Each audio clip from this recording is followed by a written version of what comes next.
I was surprised I accepted.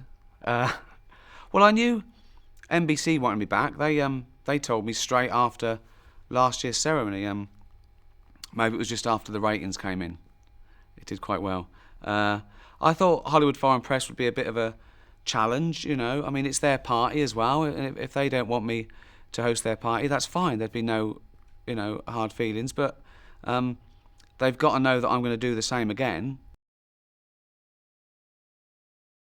I hosted the Golden Globes for the first time because, well, one, it's a huge world audience. It's, an amazing opportunity to end your career in one fell swoop.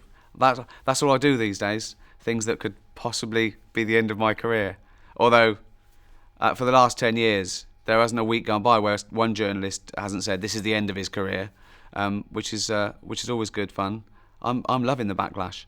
But I wanted to show that I could write and perform one-liners. I don't get to do that, in film and TV work. It's usually narrative comedy. I don't even really do it with my stand-up. It's more anecdotal and stuff. So it was nice to do topical, bespoke gags. I did it a second time because I wanted to improve on the first year, and I think I did that. And I did it a third time.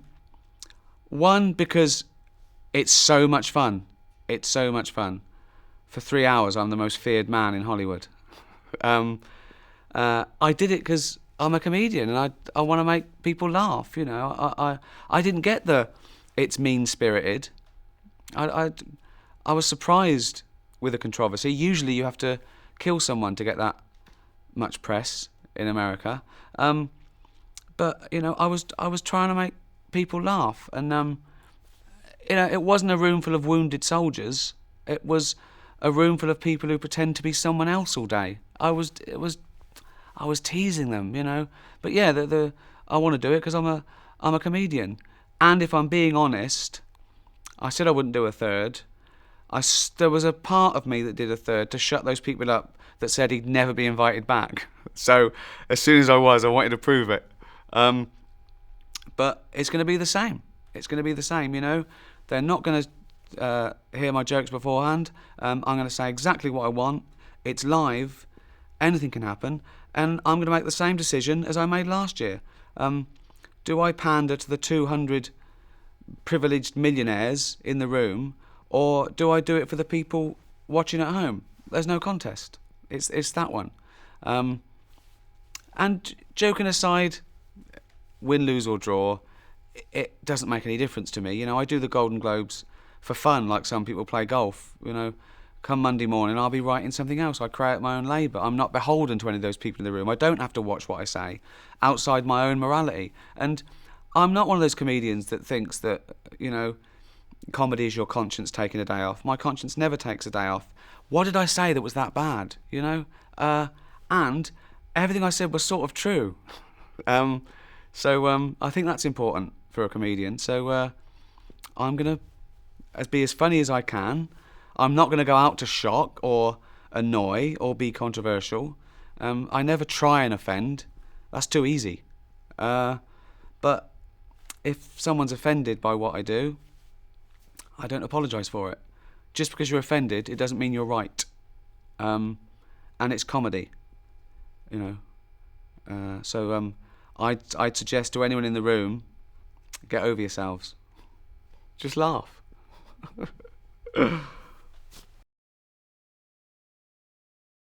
I'm often asked if there's anything you shouldn't joke about, and the answer is no. There's no subject out of bounds for comedy. There's nothing you shouldn't joke about, but it depends what the joke is.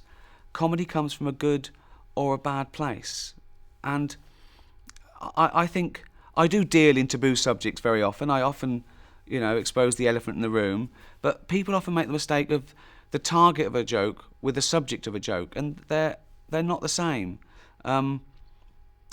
No bad comes from discussing taboo subjects and I think as a comedian, my job isn't just to make people laugh, it's to make them think a bit. I want to take the audiences to places they haven't been before. Otherwise, what am I doing there? If they can do it themselves or they've heard it before, there's enough safe anodyne comedy out there, and good luck to them, but that's That's not what I do. They know what I do, and I'm going to do it. Having said that, this is network television at prime time. I didn't go crazy. I didn't do anything illegal or against taste and decency or swear. You know, these were jokes. They were jokes. They were legal jokes on TV. So some people got upset. Someone is going to be offended by everything you say. Someone somewhere in the world will find what you say offensive. So what? Who cares? Okay? No one has the right never to be offended. They can expect the same as last year, but with different, I nearly said targets, with different subjects of the jokes. The same, but with different jokes. You know, it's topical. Something else is going to happen between now and then. It's different films. It's different stars. But the tone's going to be the same. You're going to get me.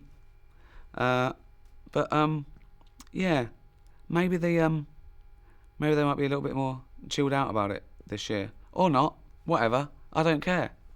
But at the end of the day, I'm trying to entertain. I'm trying to be funny. That's what I'm. But it's got to be on my terms, or just get someone else to read an autocue. I can't read an autocue. I can't read. I can't read. Is there anything else you want to end it with? Like, I'm happy to do this, or I'm doing it because it's fun. You know, it's a privilege. It's a huge award show watched by 200 million people worldwide. It's a challenge. It's exciting. But I'm doing it because it's fun. Hopefully it's fun for the people at home as well. Hopefully it's fun for some of the people in the room. We'll see.